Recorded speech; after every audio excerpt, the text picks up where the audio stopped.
is going on, everybody? We are here on a Wednesday for episode 54 of the Sports On broadcast. I am your host, Tyler Edgerton, and Alex is not on the screen right now. Let's get him up. There we go. What's up, Alex? How's it going? Hey, how are you? Nice to join you. Absolutely. So this episode, we're going to review the Eagles' thrilling 27-24 win over the Giants. Thrilling indeed. Then we are going to talk about our surprises and disappointments from around the NFL in Week 3, give some predictions for Week 4, and then, of course, break down the upcoming game against the Chargers. So, Alex, I'm going to throw it to you, and let's get your general thoughts on the win. Uh, so personally, I just was kind of relaxed through the first little while. I'm thinking, I think we can handle the Giants. I'm not too worried. I'm kind of relaxed. And then, as things usually do, they escalate quickly. I guess the first thing, I won't get into specifics, but, it's an up and down game, but it ended very happily. Yeah, I mean, it's the classic NFC East battle where it's back and forth. You think one team is going to take control, and then it doesn't, and it flips. And there was just a lot in those 60 minutes of football on Sunday. And I agree with you. I think a lot of people went into the week thinking this is going to be an easy game. The Giants are down. They're 0-2. The Eagles are 6-point favorites. They're going to take care of them in their home opener. And they did. I mean, they came out and they got to a 14-point lead, but they blew the lead twice. And when you look at it, the Giants, you got to credit them. They did fight for a win. Put a win in the put one in the win column. But wow, that was hard to spit out for me. but yeah, to be honest, I think the Eagles were a little bit lucky to kind of pull out that victory. 27-24 on a 61-yard field goal, and that I was just so happy it didn't go to overtime because, for me, overtime comes down to a coin flip, and it's whoever takes over from there. Yeah, and then, if it goes to overtime, the stress level is always just through the roof. Mm-hmm. Yeah, it just took a while for the game to get going, it seemed. What was 7-0 at halftime? Luckily, after Doug Peterson's fourth and 8 call, and the defense stood up, really helped them out there. It took me three quarters to me, it took three quarters for the game to really start. I don't know, it was really weird, it was a weird game for sure. Well, and then, go ahead. Well, the Eagles didn't even get off to a good start. They started, I think their first drive they were up to 3rd and 15, and then the second one is 3rd and 17, and you're just kind of expecting the Giants to do the opposite. Luckily, the defense kind of held the Eagles in there for the first two possessions until they got it going. Yeah, I think both teams really shot themselves in the foot. I mean, the Giants would get a drive going with those quick passes, with the no huddle offense and the quick passes, but they couldn't. When they got the midfield, they would just, for lack of a better word, shit the bed. And then the Eagles just, with the 2 3-and-outs to begin the game, usually, first home game of the year, you want to start off with a bang. You want to get that, first drive touchdown. Remember last year with Jordan Matthews in the corner of the end zone, everyone's freaking out. Yep. But this game was a weird home opener. I feel like the Eagles didn't really surge off the crowd like I had hoped. I was thinking, we heard all week about how the Giants' offensive line was a sieve, but they didn't give up a sack the entire game. So it was a weird game for sure. I'm not a fan of home openers against NFC East opponents. You look at last Sunday, and then of course 3 years ago they opened against Dallas and they got their bell rung in that game. It's a lot easier when you open against Cleveland or an AFC team for your Right. home opener. So hopefully that changes next year in the schedule. But they were lucky to pull out the win. They are 2-1, so there were a lot of positives that kind of came from the game. There's just a few things that I kind of wrote down. The first, I would just say the defense really stepped up. We were down to our third string safety, our third and fourth string corners. Fletcher Cox goes out halfway through the game. Jordan Hicks follows in the third quarter. I thought the backups played really tough, although they did get burnt a couple times. But I thought they played really well. Yeah, I was really curious to see how the safety position was going, how that was going to work out. Chris Maragos getting snaps on the defense, not usually a sign of good things that are happening. I think also Maragos was probably 85% responsible for that long Sterling Shepard touchdown. Yeah. Which hopefully, a guy like McLeod would have stopped him after 10 yards. Um, and yeah, with Hicks going down and Cox going down, it was like how the season's already been going. There's injuries that are just picking up these injuries, and they're not injuries that these guys are coming back in a snap or two. These guys are out for the rest of the game, and for Darren Sproles' case, the rest of the year, maybe his career. So I mean, losing Hicks, Cox, and Sproles, and already missing Darby, McLeod, Graham, Watkins, and getting the win. That's a win in itself. That shows that the depth players on this team are resilient for sure. Yeah, and there were minor wins during the game as well. You just hit on the one at the goal line where Sterling Shepard probably had a touchdown. Any fan watching that game would say, yeah, he probably held on to the ball, but I mean, according to the rule, he didn't hold on to the ball, but you look at it as a casual fan and go, that's a touchdown. But right. After that, they do hold them, and they go into the halftime 7-0. There was a couple interceptions, and even though Eli Manning was getting the ball out quickly, they did later in the game have some pressure on him, and I don't know, he was off just a little bit, which is typical Eli. You know, he's not on point on every throw unless it is the playoffs. So let's switch to the offensive side of the ball and kind of look at the positives there. I think everyone can kind of see after some pressure that Doug Peterson decided to run the ball a little bit more. They had more runs than throws in the game. So the play calling was a little bit more balanced and even outweighed run-pass ratio. But when you look at it, I mean, the running game tallied up 193 yards on a defensive team that's not very good against the run. Their attack was very good with LeGarrette Blount, with Wendell Smallwood once Darren Sproles went out, and it kind of took off, and they rode that through the game. Yeah, I think, the Giants missing their starting middle linebacker definitely hurt against the run. Yep, B.J. Goodson. Yeah, that's right. I didn't know his name, to be honest. It's all good. But it was definitely good to see. So they're looking at the deep ball to Alshon Jeffrey or the missed ones even from week 1 with Torrey Smith. He does have to get better on his deep ball accuracy, but I think through the first 3 games we've seen some improvement from last season, and altogether he's got the group going in the direction that they want. Yeah, I think when you're talking about the receivers, anything's an improvement over last year. Yeah, I think Carson's doing. I think he did just enough to win the game last week. He didn't blow anybody out of the water. What was really good is there was no turnovers. Right? Was there no turnovers? Correct. No, that's correct. Yeah. And especially after the 2 games where he had 3 in the first 2. So exactly, that's he didn't an improvement drop the ball in the pocket. It was. I'm just happy to see him go through a game without fumbling. One thing that does concern me is here it comes. Uh-oh. The 4th and 8 call. It's well, you got to address it.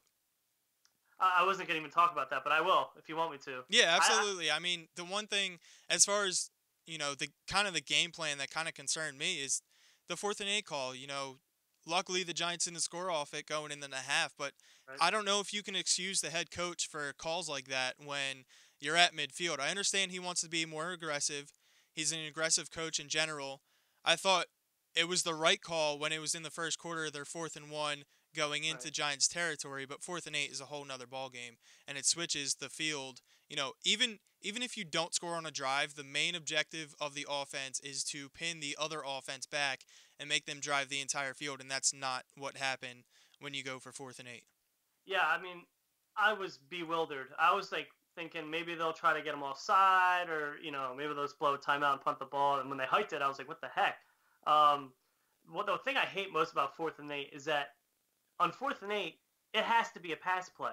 Mm-hmm. You're not going to run the ball on 4th and 8. If it's 4th and 3 and less, it could be a pass, a run, it could be whatever, play action, anything. But for 4th and 8, it's going to be a pass play. And the big risk with that is that you could get a sack, which is what happened. And to that point, the Giants know exactly what's coming, so they just guard the first down line, and the only thing that was open is LeGarrette Blount underneath, who was open, but he still has to fight for the ball. And you're right, it ended up in a sack, which, 5-6 yards in the NFL is tough to gain, and then you start him, basically in your territory. It was just a bad call. So when you look at the game, I think just kind of overall is that the Eagles fans were expecting a clean game, and that's not what they got. So they're going to nitpick the little things about it.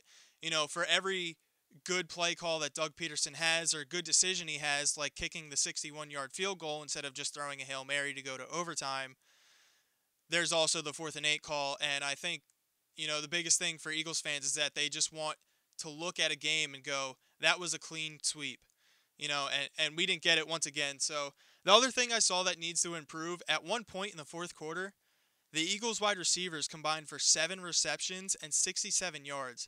And I'm putting heat on Torrey Smith and Alshon Jeffrey. Torrey Smith has had a few drops this year that have killed the Eagles, and Alshon Jeffrey just isn't, to this point, he's not worth 12 million, 14, 15 million that he's looking for next season. He's got to step it up. He's got to build that chemistry with Carson Wentz, and he's got to become that 20-yard mid-range player and hold on to those jump balls. I don't know. I just feel like I've been a little bit disappointed in Alshon Jeffrey. There's been 1 or 2 good flashes, but as far as the overall work through 3 games, I think it's a little disappointing. And go ahead. Yeah, I completely agree. I mean, it makes me think of, does Doug Peterson know how to use big-bodied receivers? I mean, we're looking for Alshon Jeffrey. I would love a simple fade in the corner of the end zone, make him jump for the ball. Did we see that once with Dorial Green-Beckham last year? No. But what are we thinking? Oh, Dorial Green-Beckham sucks. We're not going to throw it to him. But he's not using Alshon Jeffrey in that capacity either. Go ahead. I was just going to say, I haven't seen a fade when they're down by the goal line to Alshon Jeffrey, or even in the red zone. There hasn't been a jump ball. I believe there was one that he dropped against the Redskins, but that was from 35 yards instead of 20. Yeah, I don't know if Doug Peterson has a call in his playbook that involves that kind of play. I mean, I haven't seen it in his 18 games, 19 games, however many it's been, 19 with the Eagles. So it's a little concerning. I want those plays. I want to see Alshon in the corner of the end zone on man-to-man coverage just out-jump somebody.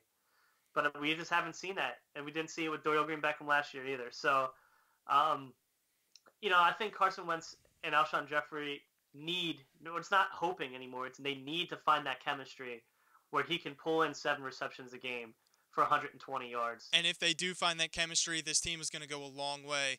So, after everything we've said, we have said some negative things, but I think it kind of comes with the territory, after a game where it's 27-24 and you win on a last-second field goal. There's going to be ups. There's going to be downs. It's the ebbs and flows of the NFL season, and even an NFL game from drive to drive.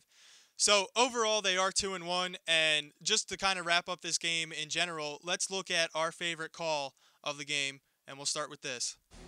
West right slot, 2 jet, all go on 1-on-1. Ready? Right. Set. Grenading! Grenades up! All right, you guys know what this segment is. It's called What's the Call? Carson Wentz is the intro right there, but I'm going to throw it to Alex, and he's going to pick one specific play that kind of stood out to him in the game. It could have been the fact that it resulted in the win, or it couldn't be. Alex, what do you got for us? So I think many people would go the easy route and talk about Jake Elliott's game-winning 61-yard field goal, but I'm actually going to take the play right before that when Carson Wentz made a throw in a crucial spot, which you haven't seen much in his career, to be honest. And he hit Alshon Jeffrey on that 25-yard some odd play, and Alshon Jeffrey got out of bounds, and somehow the clock didn't run out. Yeah. That second was up there for a long time. But it's great to see Carson make a throw when he needs to. So and Alshon Jeffrey make a catch when he needed to between 2 defenders. So that's my favorite play of the game. Mike on Facebook points out that it has to be the play where he ran for 11 yards on 3rd and 8, dodging Giants. Oh. His signature move, that's a very good one because that extended the drive, and I believe they came out with a touchdown on that one. But my favorite play, and it's a little off the hook, but my favorite play would be the Michael Kendricks tip ball that Patrick Robinson comes up with the interception to kind of change the ebbs and flows of the game once again. But the one thing, this is why I bring it up, because Michael Kendricks going into the season was looking like a lost dog. They didn't know if they were going to trade him, hold on to him, trade him on draft day, cut him at one point, I heard, in training camp. Michael Kendricks is very valuable to this defense right now. He's one of the guys, you're looking forward into the future years and you're saying, is he going to be around? We're going to have to replace him next draft. But the way he stepped up this season, creating sacks, even creating pressure, getting tip balls, tip drill, the way he is on the field more than last season. I think he had 28% of snaps last year. That's not good enough. But the way he stepped up has really had this defense come together. And now you look, and he's good in run defense and getting pressure on the quarterback as well. He's kind of coming to his own field goal, thanks to the Giants punter once again giving us a victory. Shankopotamus. Yeah. All right, so let's move on to our quick hit topics. And we're going to fly through these pretty quick, but let's start with our biggest surprise and disappointment from Week 3 in the NFL. I'm going to throw it to you. Start with your surprise, Alex. All right, I guess my surprise, I was a little busy on Sunday morning, but, I checked this, I was just looking around, checked the score of I'm going to check the score of the Ravens-Jaguars game. It's on Yahoo. I don't feel like pulling up the computer to watch it. And then I see the score, and I'm like, oh, my God, what the heck happened over there? That was honestly the biggest surprise for me that day. I mean, there's a lot of other things on Sunday that were pretty surprising, but the Ravens getting blown out like that, and Joe Flacco getting taken out of the game that early. Yeah. I mean, it was a big surprise. I know that the Jaguars have kind of become London's team a little bit over the past few years, but I think that's whatever. But that was probably my biggest surprise, is how the Ravens got destroyed. Yeah, and I mean, the Jags are always over there at least once a season, so they kind of get the routine. I think the Ravens kind of got lost in the travel and maybe went out on the town, some sightseeing, all that stuff. But I mean, 44-7 is pretty embarrassing when you have a 2-0 team like the Ravens, who most people were saying has the most dominant defense through the first 2 weeks. So they get shellacked. Joe Flacco actually had the worst passer rating and the worst game by a quarterback for the Ravens in franchise history. I think he had 67 yards or something going into the third quarter, and he gets benched for Ryan Mallett. So just a bad outing by the Ravens. And to kind of stick with that, well, first let me give my surprise, and that would be the Rams offense. Now, I know they went against the Colts and San Francisco in 2 of the 3 weeks, but they're averaging 35.7 points a game. That's pretty impressive for second-year quarterback Jared Goff, who I personally didn't really like coming out of college. But they're putting game plan together with new offense coordinator Sean McVay. With new head coach who used to be an offense coordinator Sean McVay. So they have they're averaging 36 points. They didn't blow out San Francisco last week, but they are putting up points, and their defense, although they gave up a lot of points last week, their defense is pretty good. So it's kind of interesting that they're in first place, especially with Seattle struggling right now, trying to figure out what they got going on. But, yeah, we'll see where that goes. Jared Goff and Carson Wentz from last year looking good in Season 2. So as far as kind of getting back to the Ravens, like you said, I guess my disappointment from the week would be all the letdowns. There was 6 teams that were 2-0 going into last week, and they lost to, nobody teams. I mean, the Jets beat Miami. Miami was 1-0. But Tampa Bay lost. That was a tough game. But when you look at Baltimore losing to Jacksonville, Denver losing to Buffalo, Detroit and the Falcons, one of them had to lose. They were both 2-0. But Carolina losing to the Saints, who were 0-2. And then Pittsburgh losing to the Bears. And even Oakland, kind of a shocker how bad they traveled and went into Washington and kind of got their clock cleans. Mm-hmm. Oh yeah, for sure. It was definitely, that's what I meant by earlier when I said it was a weird Sunday. The teams that were supposed to win didn't. Not in every case, but even the Texans sticking with the Patriots to me was like, wow, they had a chance to win that game. I mean, that was surprising in New England. So that was another one of those games that kind of get overlooked that week, this past week, but. Yeah, it was weird. I'll jump right into my disappointment. Going off of what you said about the Raiders, my biggest disappointment was Derek Carr, and not solely because of fantasy purposes. But sounds a little personal over there. And it was more personal than it should be, especially since they're playing the Redskins, and we really want the Redskins to lose. But he really just never could get anything going, and the Redskins really shut him down. He threw 2 picks. It was very uncharacteristic of Derek Carr, in my opinion. So that was my personal disappointment for the week. All right, guys, it's time to jump into week 4 around the NFL. Let's start off with some NFL music in the background here, and we will discuss 2 games that we see on the schedule for this week that we will make some predictions and kind of talk about a little bit. So let's start off. These are 4 teams, first of all, that are looking for a win and a bounce-back week, but they're going against each other, which is great. So in the AFC North, we have the Pittsburgh Steelers, a road favorite going against the Baltimore Ravens. Who do you like in that game, Alex?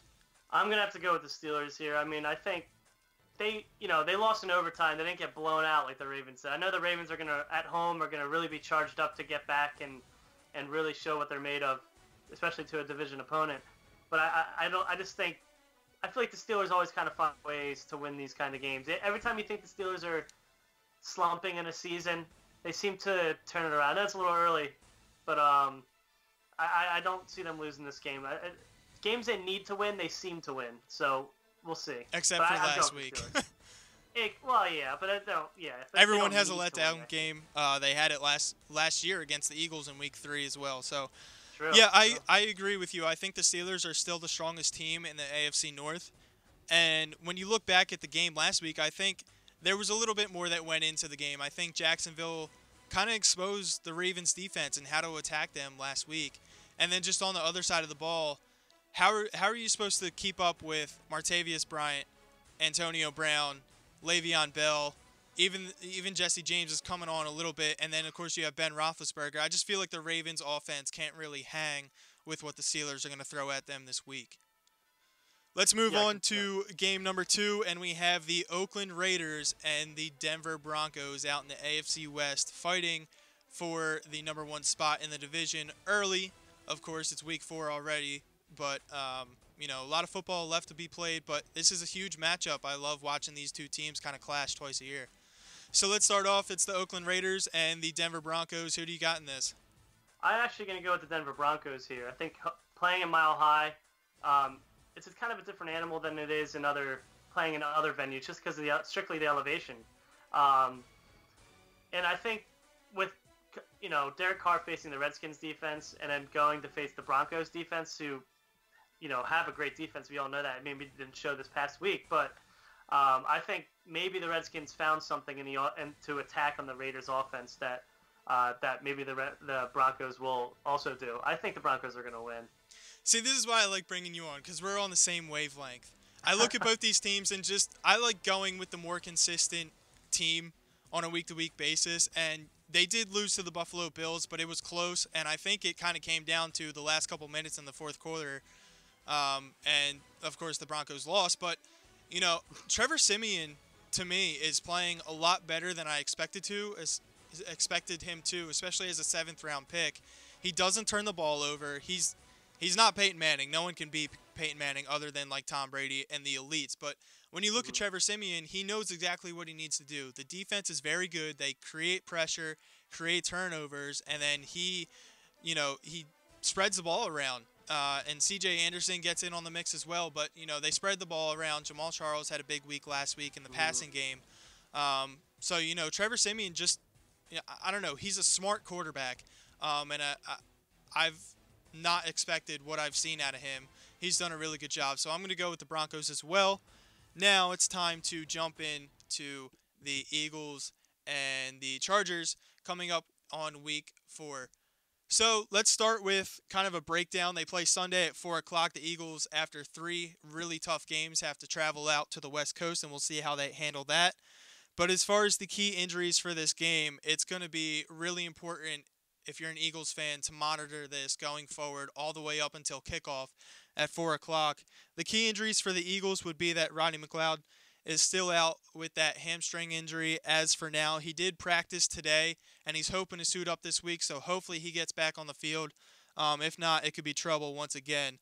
As far as Fletcher Cox and Jordan Hicks, who left the game last week, they both did not practice today. Jordan Hicks is possible. The Eagles need a safety to play next week. Yeah. So I need at least Corey Grant. I need at least one of those guys to show up, because I cannot trust Chris Maragos back there. I just can't. So if they don't show up, if they're still hurt, it could be another. I think we're lucky to get away with the win against the Giants. I mean, Phil Rivers is. It's weird because we faced Eli and Phil back to back, and it kind of reminds you of that draft. That was it, 03 maybe. Yeah. Yeah, and they were traded for each other. So it's kind of funny. I just thought of that. We're playing them back to back, but I don't really know what to think. I don't know too much about the offense of the Chargers. I know Melvin Gordon's a solid receiver or a solid running back, but honestly, we'll see. Yeah, I mean, as far as there's a few things that I've kind of keyed in on for this matchup. Now, just to refresh anyone who isn't familiar with the Chargers, they did have two really close games the first 2 weeks of the season. They lost in Denver on a blocked field goal, and then I believe they lost it on a missed field goal in week 2. And then, of course, they lost to the Kansas City Chiefs last week.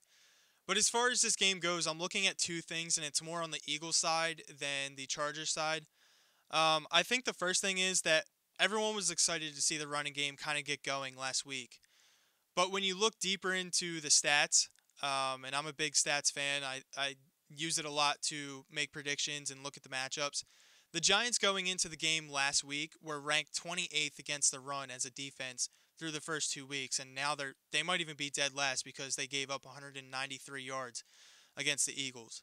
My personal feeling is that Darren Sproles fits the offense the best behind Carson Wentz, so that's a big key injury for me. I think they're going to have to pound the ball and go under center a lot more throughout the rest of the season. But I wouldn't be surprised if the Eagles get back to throwing the rock a little bit more this week. I think you'll see a little bit more running, probably 25 carries split between the three backs. And I believe they did sign Kenyon Barner as well. So I don't know if he'll get game action this week, but they did need to sign him because Pumphrey is on the IR as well. But just as far as the running game goes, I don't think that they're going to attack the same way they did the Giants.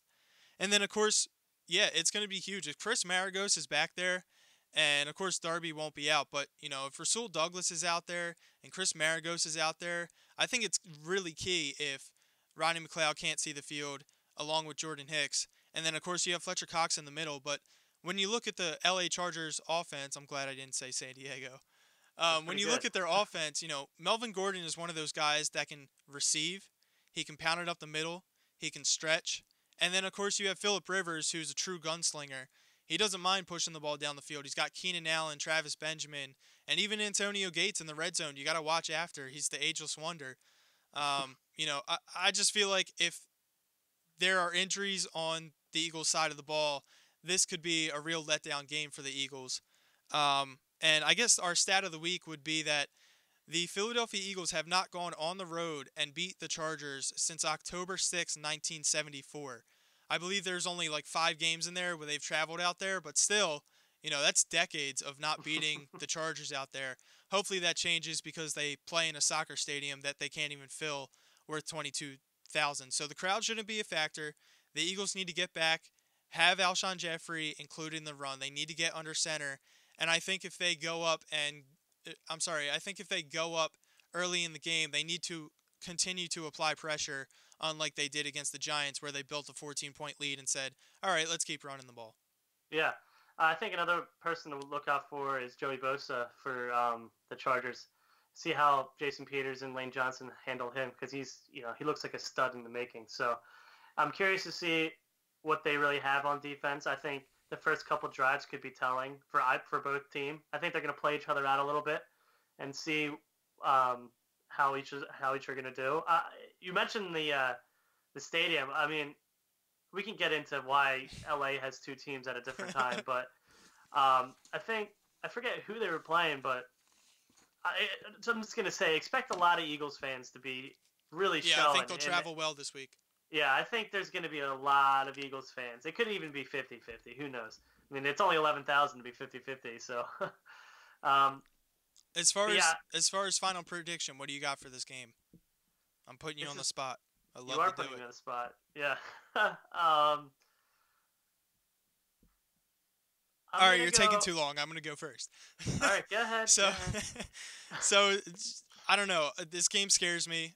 I think after 3 really tough games, 2 against division opponents, and now have to travel 3,000 miles, I don't know. I just feel like Phillip Rivers, given the injury state of the Philadelphia Eagles, I just feel like Phillip Rivers pulls it out late, and I don't know. I hope I'm wrong, but I think the Chargers will come away with a victory, and they're desperate as well because they're 0-3. I think they'll win 24-20, and the Eagles fall to 2-2.